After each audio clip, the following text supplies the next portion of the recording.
अब आपको Donald Trump के सलाहकार की बात सुनवाते हैं। जैसे ट्रंप साहब बार बार कुछ भी बोलते हैं, ऐसा ही लगता है कि उनके सलाहकार का भी हाल हो गया।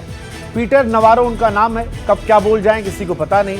पहले तो पीटर नवारो ने कहा था कि रूस और यूक्रेन के बीच में युद्ध चल रहा है, वो युद्ध भारत ने शुरू करवाया है, मोदी का युद्ध। लेकिन अब पीटर नवारो ने एक नया राग लापा है। डोनाल्ड ट्रंप के सलाहकार कहते हैं कि भारत रूस से जो तेल ले रहा है उससे ब्राह्मणों को फायदा हो रहा है। जिसके बाद आखिरकार यह सवाल उठा कि आखिर किसके इशारे पर पीटर अमेरिका की विदेश नीति में ये ब्राह्मण वाला एंगल ला। देखिए रिपोर्ट।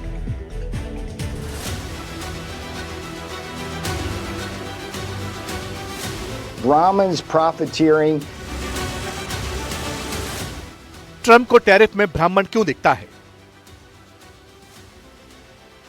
टैरिफ पर ट्रंप की स्क्रिप्ट कौन लिखता है? ट्रंप के टैरिफ में ईस्ट इंडिया का कैसा फॉर्मूला दिखता है? ट्रंप के बिजनेस सलाहकार पीटर नवारो के ऐसे बयान क्या टैरिफ पर ट्रंप की बेचैनी का नतीजा है या फिर भारतीय समाज के बीच जातीय विभाजन को भड़काने का ट्रंप प्लान? ट्रंप की टैरिफ दादागिरी को सही ठहराने और धार लगाने के लिए नवारो बेतुके बयानों की बौछार कर रहे हैं। जुबान उस वक्त और बेलगाम हुई जब एससीओ मीट में पीएम मोदी की कूटनीति चीन रूस जैसे सुपर पावर्स मुल्कों से मिलकर ट्रंप की टैरिफ हेकड़ी को तोड़ने के रास्ते खोज रही है। Look, Modi's a great leader. I don't understand why he's getting to bed with Putin and Xi Jinping when he's the biggest democracy in the world. So I would just simply say to the Indian people, please understand what's going on here. You got Brahmins profiteering at the expense of the Indian people. We need that to stop.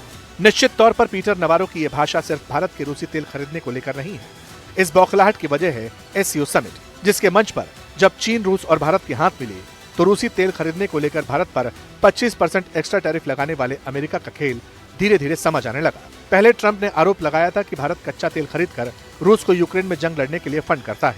They're not doing well. Their economy is not doing well right now because it's been very well disturbed by this. It doesn't help when the president of the United States tells their largest or second largest oil buyer that we're putting a 50% tariff on you if you buy oil from Russia. That was a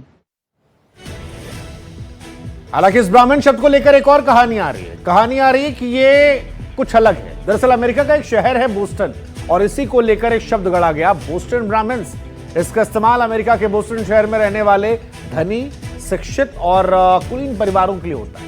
यह शब्द भारतीय जाति व्यवस्था से प्रेरित होकर गढ़ा गया था, लेकिन इसका भारत के ब्राह्मण समुदाय से कोई संबंध नहीं। बोस्टन ब्राह्मण का यह शब्द 1861 में अमेरिकी लेखक वेंडेल होम सीनियर ने अपने उपन्यास एलसी वेनर में गढ़ा था। उन्होंने बोस्टन के कुलीन परिवारों को न्यू इंग्लैंड का ब्राह्मण वर्ग कहा था। अब जिस अमेरिका को रूसी तेल में कभी ब्राह्मण और कभी मोदी का युद्ध नजर आता है, उस अमेरिका में मौजूदा वक्त में 52 लाख से ज्यादा भारतीय रहते हैं और इनमें सबसे ज्यादा ब्राह्मण, क्षत्रिय और वैश्य जैसे ऊंची जातियों की संख्या वाले हैं। भारतीय अमेरिकी समुदाय अब अमेरिका में चीनी अमेरिकी समुदाय के बाद दूसरा सबसे बड़ा एशिया समूह बन चुका है।